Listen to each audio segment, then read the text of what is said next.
بنیادی طور پر تین باتوں کا ذکر فرمایا ہے۔ نمبر 1 توحید، نمبر 2 رسالت اور نمبر 3 معاد۔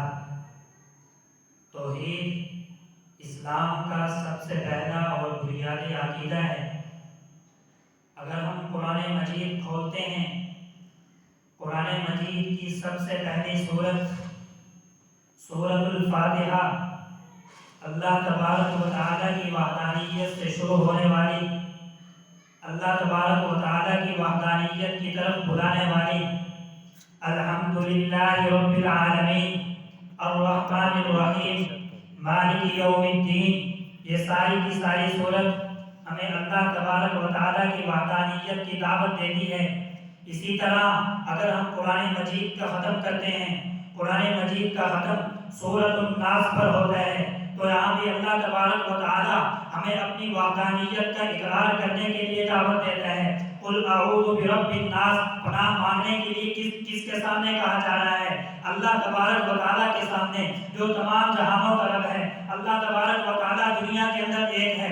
اللہ تبارک و تعالیٰ نے قرآن مجید کے اندر ارشاد فرمایا لو کان فیہما آلہۃ الا اللہ لفسدتا، اگر دنیا کے اندر ایک سے زائد خدا ہوتے تو کائنات کے اندر فساد برپا ہو جاتا۔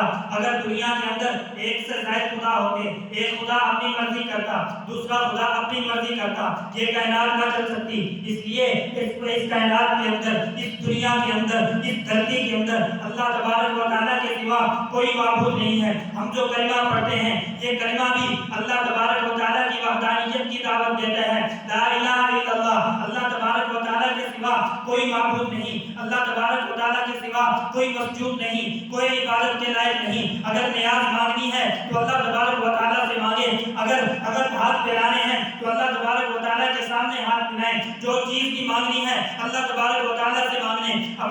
اگر سجدہ کرنا ہے تو اللہ تبارک و تعالیٰ کے سامنے کریں۔ جو چیز بھی کائنات کے اندر ہم مانگیں گے اللہ تبارک و تعالیٰ سے مانگیں گے۔ اللہ تبارک و تعالیٰ کے سوا کوئی عبادت کے لائق نہیں ہے، کوئی مسجود نہیں ہے، کوئی معبود نہیں ہے، صرف اللہ ہے۔ وَإِلَٰهُكُمْ إِلَٰهٌ وَاحِدٌ لَا إِلَٰهَ إِلَّا هُوَ الرَّحْمَٰنُ الرَّحِيمُ۔ قرآن مجید پڑھتے جائیں، قرآن مجید کی ایک ایک سورت، ایک ایک آیت، ایک ایک لفظ ہمیں اللہ تبارک و تعالیٰ کی وحدانیت کی طرف بلاتے ہیں، اور قیامت کے دن تک یہ قرآن مجید ہمارے لیے ہدایت ہے، اور قیامت کے دن تک قرآن مجید ہمارے لیے مشعل راہ ہے۔ اس لا ریب فیہ، یہ وہ کتاب ہے جس کے اندر کوئی شک نہیں ہے، جس کتاب کے اندر اللہ تبارک و تعالیٰ نے ہمیں ایسی توحید سمجھائی ہے کہ کوئی اور کتاب ہمیں اللہ تبارک و تعالیٰ کی توحید اس طرح نہیں سمجھا سکتی۔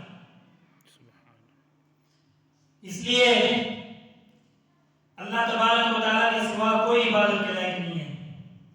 دوسرا جو بنیادی عقیدہ ہے رسالت، ہمارے کلمے کا دوسرا جز بھی یہی ہے، محمد رسول اللہ، محمد اللہ کے رسول ہیں۔ جتنے بھی نبی آئے، جتنے بھی رسول آئے، ہم سب کو مانتے ہیں، لیکن جو سب سے آخری رسول، سب سے آخری نبی وہ حضرت محمد رسول اللہ صلی اللہ علیہ وسلم ہے۔ یہ اسلام کا بنیادی عقیدہ ہے۔ قرآن مجید کے اندر یہ دوسرا عقیدہ بیان ہوا ہے۔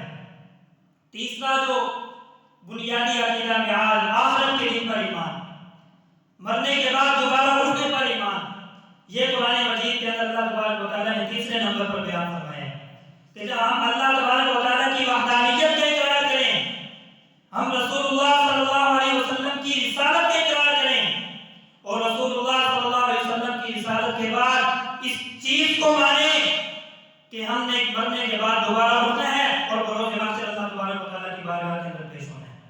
اللہ تبارک و تعالیٰ سے دعا